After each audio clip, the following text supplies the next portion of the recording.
Previous class में बच्चों हमने एटम के बारे में देखा था। अब आज हम यहाँ पे देखेंगे एटॉमिक मास, परमाणु भार बोलते हैं इसको। तो डाल्टन की एक जो उन्होंने थ्योरी प्रपोज की थी, उसमें एक रिमार्केबल बात जो है वो है, रिमार्केबल बात का मतलब एक कॉन्सेप्ट जो है वो है एटॉमिक मास का कॉन्सेप्ट।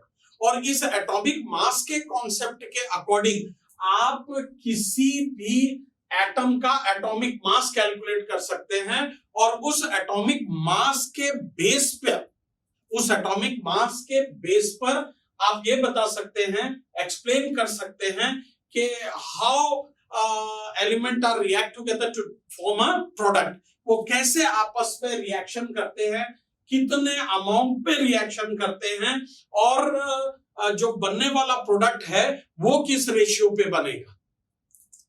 ठीक है, तो एटॉमिक मास जो है उसका अगर आप हम डायरेक्ट तो नहीं निकालते हैं, वो रिलेटिव होता है, मतलब किसी दूसरे से संबंधित होता है, मतलब एक के पैरेलल में आप दूसरे का बता सकते हैं। तो जो एटॉमिक मास यूनिट है, एटॉमिक मास है, उसका जो यूनिट है आप उसको एटॉमिक मास यूनिट, एब्रिविएशन अगर हम देखें तो इसको हम AMU से बताते हैं, एटॉमिक मास यूनिट। अगर मैं बोलूं, अभी आपको एक डायरेक्ट मैं बता दे रहा हूं, जैसे ये कार्बन है, कार्बन का आप लोग लिखते हैं 612, कार्बन का कितना लिखते हैं 612, तो 6 is the atomic number and 12 is the atomic mass. तो इनिशियली जब शुरुआत हुई थी तो इसको 12 AMU लिखा जाता था, 12 atomic mass unit of carbon. लेकिन अकॉर्डिंग टू IUPAC, अगर आप IUPAC के अकॉर्डिंग इसको देखें तो आप इन place of AMU we will use U, and that U is actually unified mass. ये क्या है? ये यूनिफाइड मास है। तो अब यहां पे आप 12 की जगह क्या लिख सकते हैं? 12U। 12 की जगह क्या लिख सकते हैं? 12U। आप इसको कह सकते हैं इट इज इक्वल टू, अब ये जो U है ना, ये U है। अब ये U क्या है? ये तो मैंने यहां पे अभी इसको बताने के लिए कि भाई आप AMU की जगह U लिख सकते हैं, यूनिफाइड मास, लेकिन आप इसको लिखेंगे कैसे उसको आप ये देखिए। तो जो यूनिफाइड मास है equal to mass of, equal to mass of one carbon atom, one carbon atom, एक कार्बन एटम के बराबर होगा। मतलब अगर आपको इसको लिखना है तो 1U लिखेंगे। तो अब इसके पैरेलल में यदि मैं देखूं, इसके पैरेलल में, किसके पैरेलल में? कार्बन के पैरेलल में ऑक्सीजन का देखूं, तो ऑक्सीजन का कितना होगा? 8 और 16, ये 16 होता है इसका एटॉमिक मास। तो अब आप क्या करेंगे? 16 को आप 12 से डिवाइड कर दीजिए, तो 12 से डिवाइड किया तो 12 बन जा 12.440, 12 3 36, तो 1.33। तो यहां पे अगर आप 1U कार्बन के पैरेलल में देखें तो ऑक्सीजन इसका कितना हो जाएगा? 1.33U, 1.33U। और यहीं पे अगर मैं मैग्नीशियम का बोलूं तो कितने के इक्वल हो जाएगा? मैग्नीशियम का होता है 1224, 1224। तो मैग्नीशियम के पैरेलल में ये हो जाएगा मैग्नीशियम, इसको आप लिख देंगे 2U। ठीक है, तो कार्बन के रिस्पेक्ट में अगर मैं ये जो U है, ये U, that U is equal to the mass of one carbon atom. ये जो U है एक कार्बन एटम के बराबर होता है। तो आपने एक कार्बन एटम लिख दिया, तो अब इसका तो 12 होता है, 1U इक्वल टू 12 हो गया। तो अब ऑक्सीजन का कितना होगा? तो 16 होता है, तो 16/12 कितना हो गया? तो 1.33 हो गया। वैसे मैग्नीशियम का देखें 24 है, तो 24/12 कितना हो जाएगा? ठीक है, और सल्फर का होता है 32। अब 32 के लिए क्या करेंगे? तो 32 डिवाइडेड बाय 12, बिकॉज हम इसको किसके रिस्पेक्ट में ले रहे हैं? कार्बन के रिस्पेक्ट में ले रहे हैं because equal to mass of one carbon atom. तो ये हो गया 224.8, तो ये 2.66 हो जाएगा। ठीक है, कितना हो जाएगा 2.66। तो सल्फर कितना हो गया 2.66 U। तो इस तरह से आप किसी का भी कार्बन के रिस्पेक्ट में यूनिफाइड मास जो है वो कैलकुलेट कर सकते हैं। लेकिन while searching atomic mass of various element or various mu, scientists initially took 116। अगर आप देखें कि जब बहुत सारे एलिमेंट के बारे में साइंटिस्ट जो है वो atomic mass unit find out कर रहे थे, एएमयू को फाइंड आउट कर रहे थे, ठीक है, तो उन्होंने ये देखा कि जो वेरियस एएमयू होता है, अलग अलग एएमयू जो होते हैं, actually it is initially 116 mass of an atom, mass of an atom naturally occurring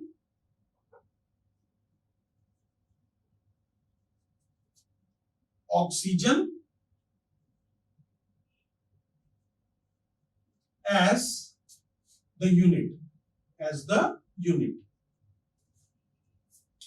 ठीक है, तो आप इसको इस तरह से बोल सकते हैं कि जब एएमयू के तौर पर बहुत सारे साइंटिस्ट जो हैं इस बात को खोज रहे थे कि एएमयू अलग अलग एलिमेंट्स का क्या होगा, तो उन्होंने एक इनिशियली इस बात को कहा कि 116 mass of an atom is naturally occurring oxygen as the unit. तो एएमयू जो है वो एएमयू को उन्होंने कैसे लिया, 116 mass of an atom naturally occurring oxygen as the unit। अब यहां पे बात यह होती है कि उन्होंने इस ऑक्सीजन को ही क्यों चुना। ठीक है, इस ऑक्सीजन को ही क्यों चुना, तो इसको ऑक्सीजन को यहां पे लेने का सबसे बड़ा रीजन था कि ऑक्सीजन जो है it's react with most of the element. बहुत सारे एलिमेंट के साथ जो है वो ऑक्सीजन रिएक्शन करता है, और इसका जो रेशियो होता है उस एलिमेंट के साथ अगर हम देखें तो एक्चुअली ये जो रेशियो होता है ये नॉर्मली होल नंबर में आता है, पूर्ण संख्याओं में आता है। तो यूनिट के तौर पर यदि हम प्राकृतिक रूप से प्राप्त ऑक्सीजन को देखें तो किसी भी तत्व का जो मास होता है वो ऑक्सीजन के 1/16 मास के बराबर होगा। तो ये शुरुआती बात थी, लेकिन बाद में इसमें कुछ चेंजेस किया गया। अब उन चेंजेस को देखते हैं। तो ध्यान में रखना, इनिशियली साइंटिस्ट ने क्या कहा कि एएमयू जो है initially took the 116 mass of an atom naturally occurring oxygen as the unit. ठीक है, अब आप ये देखिए इन 1961 universal accepted carbon AMU carbon 12 isotope। तो यहां पे 1961 में ये देखा गया कि अब ऑक्सीजन के जगह AMU के रूप में किसको लिया गया, कार्बन को लिया गया, कार्बन को चूज किया गया, because most of the element अगर आप देखें जो ऑर्गेनिक एलिमेंट है वो कार्बन से बने हुए होते हैं, ज्यादातर कार्बन उसमें प्रेजेंट रहता है। तो कार्बन को उन्होंने चूज किया as a standard reference for measuring atomic mass unit. तो कार्बन 12 आइसोटोप को उन्होंने क्या किया, अपने अध्ययन के लिए लिया और स्टडी के लिए लिया, और उन्होंने उसको यूनिवर्सल सभी के लिए, आज भी यही चल रहा है कि एएमयू को डिफाइन करने के लिए, मेजर करने के लिए हम क्या करते हैं, कार्बन 12 के आइसोटोप। आइसोटोप का मतलब क्या होता है, isotope means same atomic number but different atomic mass. तो कार्बन के दो आइसोटोप्स होते हैं C612 और C614। तो उन्होंने किसको चुना AMU के रूप में बताने के लिए या एटॉमिक मास का स्टडी करने के लिए इस कार्बन 12 कार्बन के इस आइसोटोप को चुना। तो अब उन्होंने क्या कहा कि जो 1 AMU है 1 AMU इक्वल टू exactly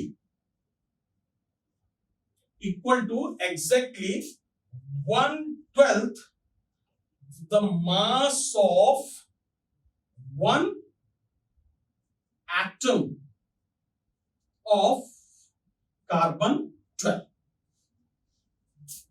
ठीक है, अब यहां पे उन्होंने क्या डिफाइन किया कि 1 AMU is equal to exactly 1/12 of one atom of carbon 12। तो जो एक AMU होगा वो कार्बन 12 के एक परमाणु के 1/12 भाग के बराबर होगा। तो अगर मैं यहां पे कार्बन का 12 ले रहा हूं तो सोडियम का कितना हो जाएगा, सोडियम का 23, हाइड्रोजन का 1 और ऑक्सीजन का 16 है ना।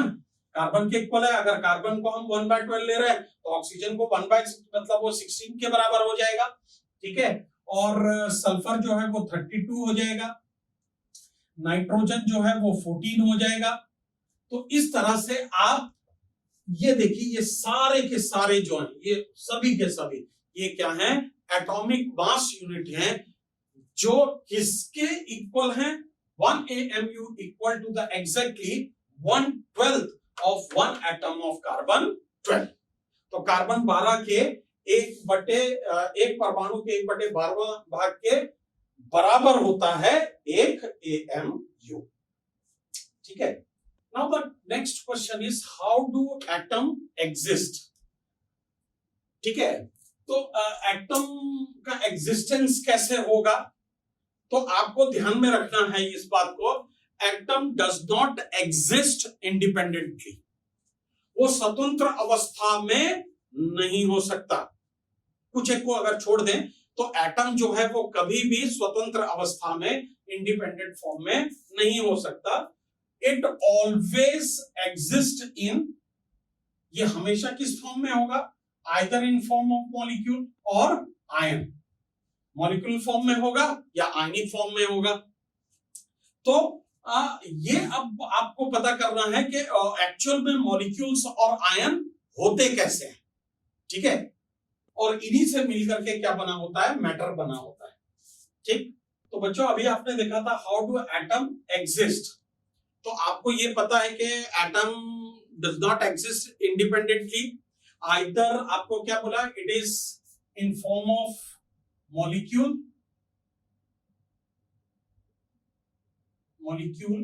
और आयन, या तो मॉलिक्यूल फॉर्म में होगा या आयनिक फॉर्म में होगा, and these are get combined together to form a matter or substance we can feel। ठीक है, और इसी यही बनने के कारण हम उसको छू करके महसूस कर सकते हैं, फील कर सकते हैं, देख सकते हैं। ठीक है, अब बात आती है कि भाई ये क्या है, what is molecule, what is molecule.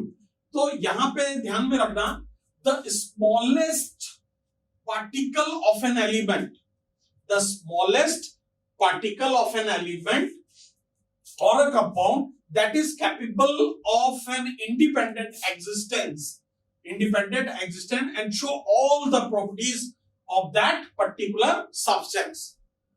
तो किसी भी सब्सटेंस के लिए, किसी भी सब्सटेंस की सारी प्रॉपर्टीज को जो शो करता है, तो यहां पे मॉलिक्यूल्स क्या है, मॉलिक्यूल जो है वो एक स्मॉलेस्ट पार्टिकल है, एक छोटा सा पार्टिकल है, smallest particle of an element or a compound which that is capable of an independent existence, that is capable of independent existence and show all the properties of that particular substance।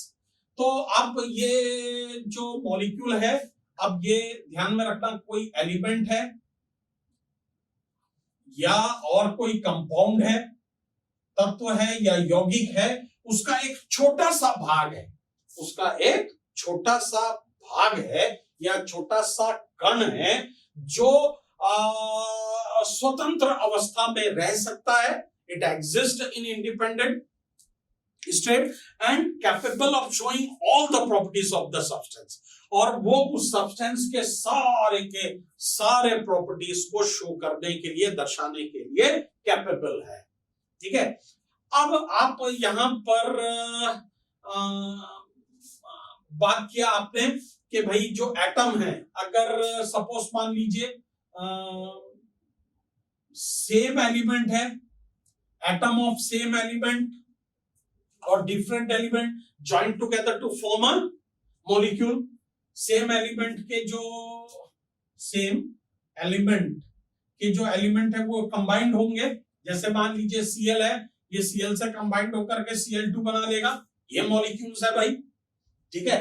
और phosphorus exist in P4, sulphur exist in acid. तो ये इस तरह से इसके molecules जो होते हैं वो प्रेजेंट होते हैं. और डिफरेंट एलिमेंट के जो होते हैं, अलग अलग एलिमेंट के जो हैं, join together to form a molecules. और अलग अलग के जो हैं वो अलग अलग कंबाइंड होंगे. जैसे हाइड्रोजन और ऑक्सीजन के एटम जो हैं कंबाइंड होंगे तो वो क्या फॉर्म करेंगे? H2O फॉर्म करेंगे. तो H2O इज अ मॉलिक्यूल्स. ठीक है. तो यहाँ पे ये दोनों डिफरेंट हो गया. यहाँ पे ये सारे के सारे क्या हो रहे हैं? सेम हो रहे हैं. तो ध्यान में रखना. फिर से एक बार आपको बता रहा हूं व्हाट इज मॉलिक्यूल्स. तो आप ये कहेंगे the smallest particle of an element और a compound that exist in or capable of an independent existence and show all the properties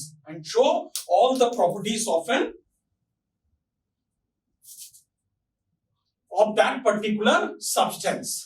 ठीक है. फिर से एक बार और मैं आपको यहां पे बता रहा हूं. देखो मॉलिक्यूल्स के लिए ध्यान में रखना.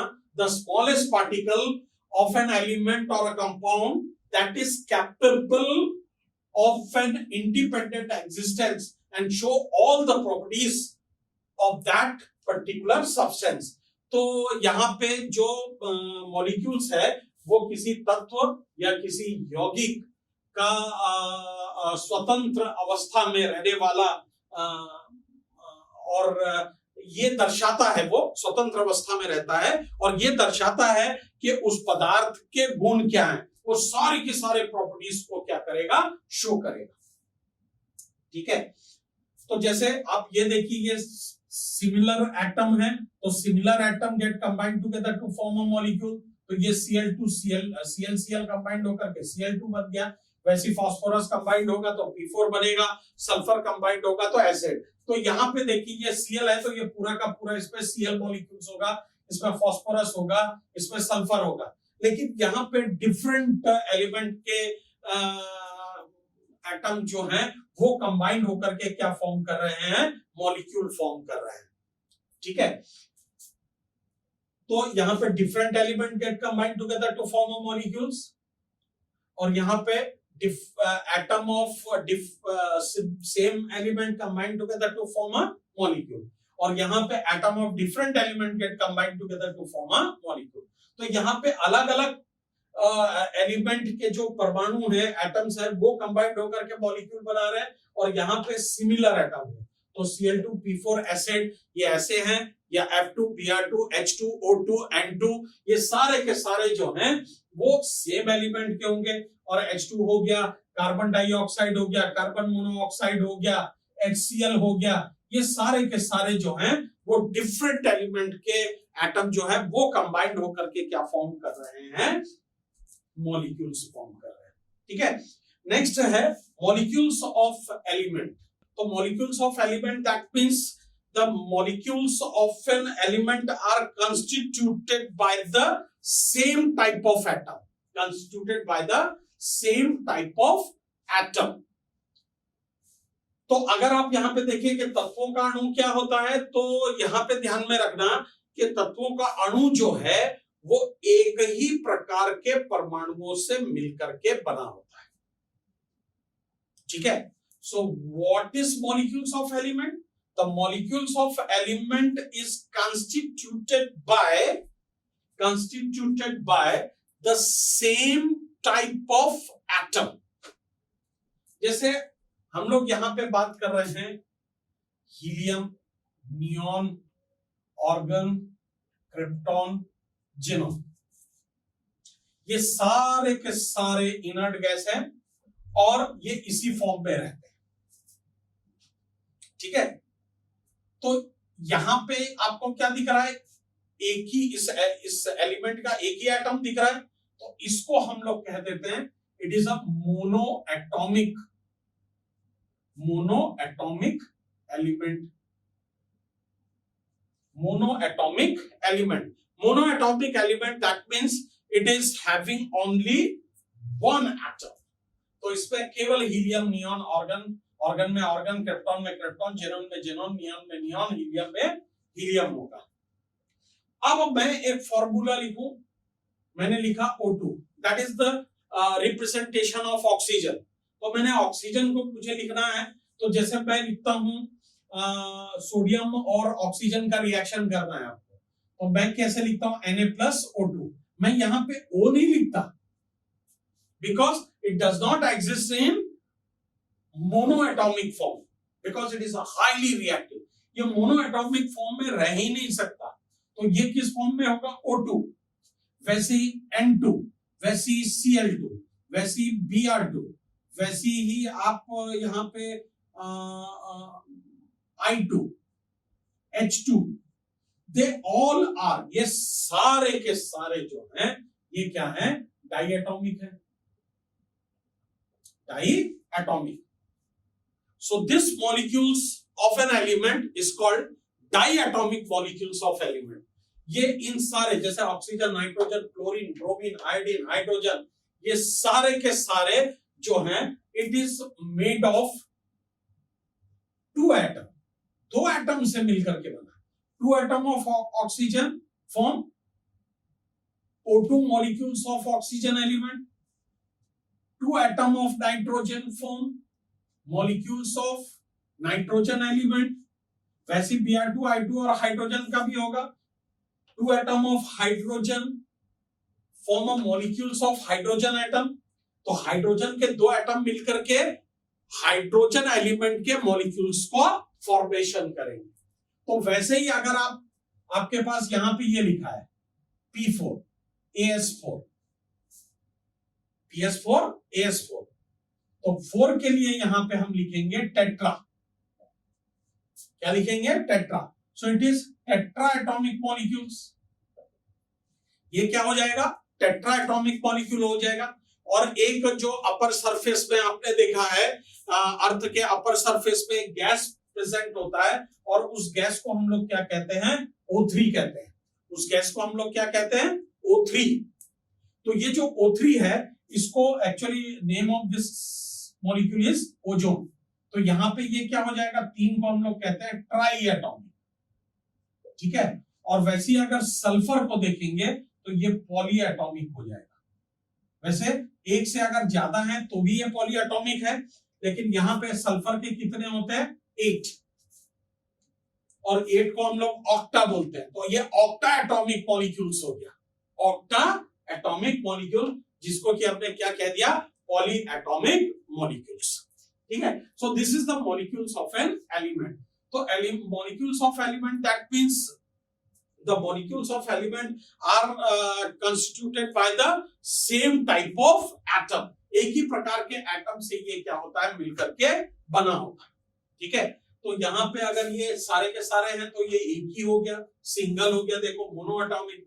फिर यहाँ देखिए सारे 2 हैं तो ये डाई एटॉमिक हो गया, ये 3 है तो ट्राई एटॉमिक हो गया, ये देखिए 4 है तो टेट्रा एटॉमिक हो गया, ये 8 है तो ये पॉली एटॉमिक हो गया। तो पॉली के जगह आप यहाँ पे इसको ऑक्टा एटॉमिक भी कह सकते हैं। और क्या कह सकते हैं, ऑक्टा एटॉमिक, क्योंकि एक से ज्यादा होने पर भी आप पॉली एटॉमिक कह सकते हैं, लेकिन ज्यादा अच्छा होगा कि आप अपने स्तर पे अभी, है ना, इस स्टैंडर्ड में इसको डाई एटॉमिक, इसको ट्राई एटॉमिक, इसको टेट्रा और इसको पॉली एटॉमिक लिखे, ठीक है। नेक्स्ट हम लोग देखेंगे मॉलिक्यूल्स ऑफ कंपाउंड। तो मॉलिक्यूल्स ऑफ कंपाउंड क्या होता है? Atoms of different element, atoms of different element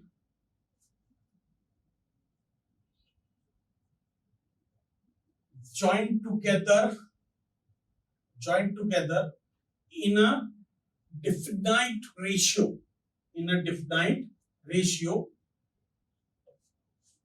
to form a molecules of compound,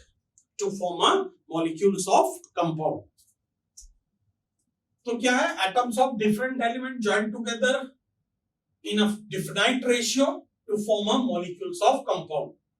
तो विभिन्न तत्वों के जो परमाणु होते हैं वो एक निश्चित अनुपात में संयुक्त होकर के यौगिकों के अणुओं का निर्माण करते हैं। ठीक है, तो क्या कहा मैंने?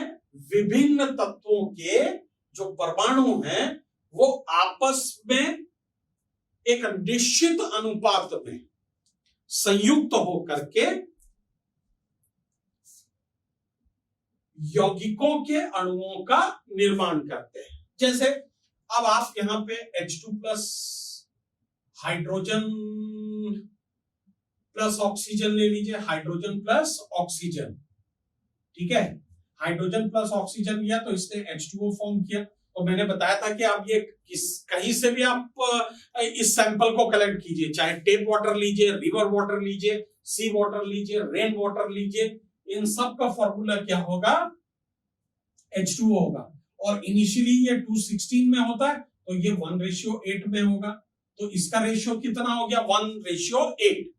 तो कहीं पर भी हाइड्रोजन और ऑक्सीजन का कॉम्बिनेशन होगा तो उसका रेशियो कितना होगा? अगर H2O बन रहा है, ओनली हाइड्रोजन एंड ऑक्सीजन, वैसे बहुत सारे कंपाउंड के साथ हाइड्रोजन और ऑक्सीजन जुड़े रहते हैं, वहां पे आप नहीं कहेंगे कि 1:8, 1:8 only in the formation of H2O। वैसे ही आप कार्बन डाइऑक्साइड का ले लीजिए, तो कार्बन का एटॉमिक मास आपको पता है कि 12 होता है और इसका 16, मतलब 12:32 हो गया। तो ये 3:8 में होगा। 4 से आप डिवाइड कर दीजिए, कंप्लीट पूरा जाएगा। 4 3 12 और 4 8 32, तो ये 3:8 में होगा कार्बन डाइऑक्साइड। और NH3 है, NH3 अमोनिया, तो नाइट्रोजन का 14 और इसका 1 होता है, तो 1 into 3 तो 3 हो गया। तो ध्यान में रखना कि हाइड्रोजन और नाइट्रोजन का जो रेशियो होगा वो 3:14 होगा। कितना होगा? 3:14।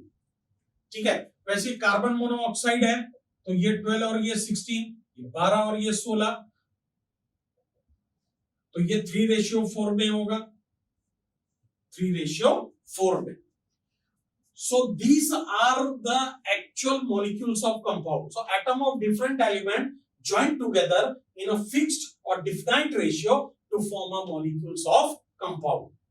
तो जितने भी डिफरेंट एलिमेंट है, भिन्न भिन्न तत्व हैं, भिन्न भिन्न तत्वों के परमाणु जो हैं वो आपस में जुड़ करके एक निश्चित अनुपात में जो यौगिकों का निर्माण करते हैं उसे यौगिकों के अणु कहते हैं। ठीक है,